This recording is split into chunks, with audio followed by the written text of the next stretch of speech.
It's a big advantage for the NHS because we've done 4 cases this morning. If we were doing surgery, we may have only got 2 done. It's also cheaper per patient than surgical stripping because we need a smaller team. And I think it's better for the economy as a whole because people who do work, they're not off work for 6 weeks, they can get back on with their working lives the following day. That was fine, absolutely fine. I'd say that's the second time I've had it done, and I don't know whether I'm getting used to it, but it felt less painful. It's as easy as going to the dentist, really. In this theatre 2 years ago, we'd have done this case as a surgical stripping procedure. It would have taken twice as long. We'd have needed a bigger theatre team and an anaesthetist.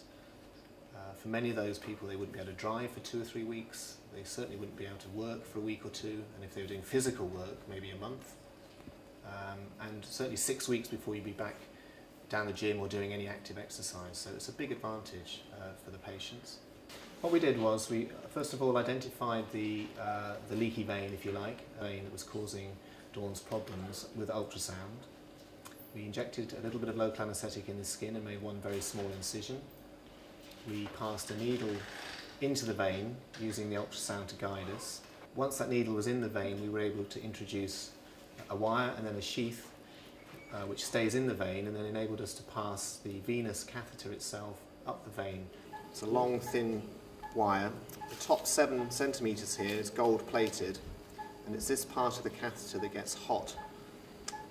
This will be sitting in the vein will be squeezed around it, and just by pressing this button here, we introduce radio frequency energy or microwave energy to that tip of the catheter, and that basically cauterizes the vein, seals it all off without having to strip the vein out.